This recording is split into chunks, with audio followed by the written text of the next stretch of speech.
ჰელიკობაქტერია.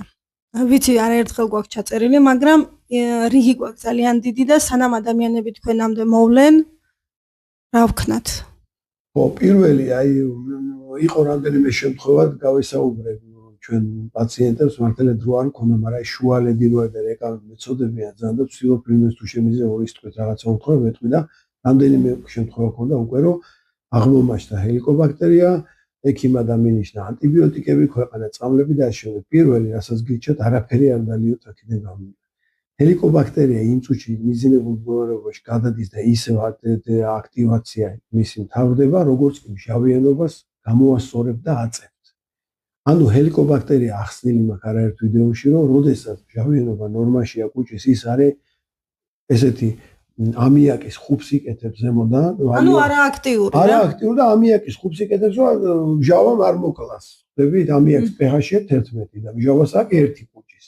და ამით იცავს თავს, როგორც კი მჟავიანობა დაქვეითდება, ამ დროს ის ხედავს ესეთ სიტუაციას და იწყებს აქტიურობას. არანარი ანტიბიოტიკი საერთოდ ჯავში ჰელიკობაქტერიას არ კლავს.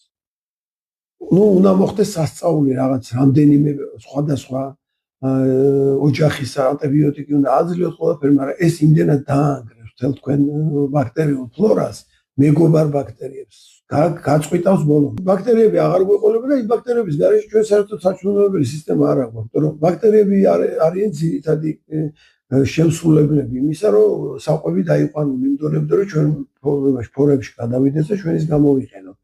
ჩვენი მეგობარი და საერთოდ ბაქტერიების საერთოდ წონა რო აწონოთ, აი ნაწლავში რაც კი ბაქტერიები 2.5-3 კილო. და წარმოიდგინეთ რომ აი ამ ანტიბიოტიკებს რომ მიიღებთ ჰელიკობაქტერიას კი ყველაფერს დახოცავთ. კიდევ ერთხელ ჰელიკობაქტერია მუდმივ რეჟიმში სულ ერთად ხდება ჩვენ კუჭ ნაწლავში.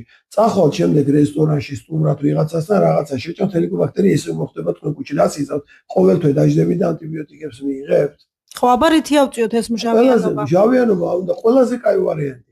გამოიყენეთ ბევრი ლიმონი, თქვა მწვანე ჩაი დილას ბევრი ლიმონით, ლიმონი ნახევარი ჩაწურეთ, ჩააგდეთ შიგნით და დაიწყეთ ჭამა, ჩირზე არ დალევთ. ჭამის დროს ეს ლიმონიანი მწვანე ჩაი მიაყოლეთ. სადილობისას ბოსნეულს მოასხით ბევრი ვაშლიზმარი. და ამითი იკვებეთ. მედიკამენტი არ არის რაიმე ასაწევი? მედიკამენტი ასაწევი არ არის. მედიკამენტი არ არის. არის ბადი, ბიოლოგიურად ფაქტორი დანამატი, ქვია ბეტაინ ჰიდროქლორიდი, ბეტაინ ჰ-ქლორი. რამდენიმე კომპანიას აქვს, ვით საიტებზე იყიდება. შეგიძლიათ შეიძინოთ და ისიც გამოიყენოთ თუ ვაშლიზმით და ლიმონით ვერ ახერხებთ ამის გაკეთებას. მოდი ახლა გკითხავთ კიდე, ვისაც წყლული აქვს და ლიმონს და ვერ იყენებს? წყლს ჯერ თავიდან ჭირდება სხვა მკურნალობა. ხო, ვიცი, ამიტომ გკითხეთ, თქვენთან მოსვლამდე ვერაფერს ვერ იზამს, ანუ როცა წყლულია. დავარკვიოთ იქ ბევრი ფაქტორი გასათვალისწინებელი, სხვა ვერსია არის, შეთავაზების ან წყლულის ალაგების და შემდეგ. ეხლა ამას ზოგადად ვერ. როცა მხოლოდ ჰელიკოა და წყლული და სხვა თანმხლები არ არის, ამ შემთხვევაზე ვსაუბრობთ. კი. მადლობა. არაფერს.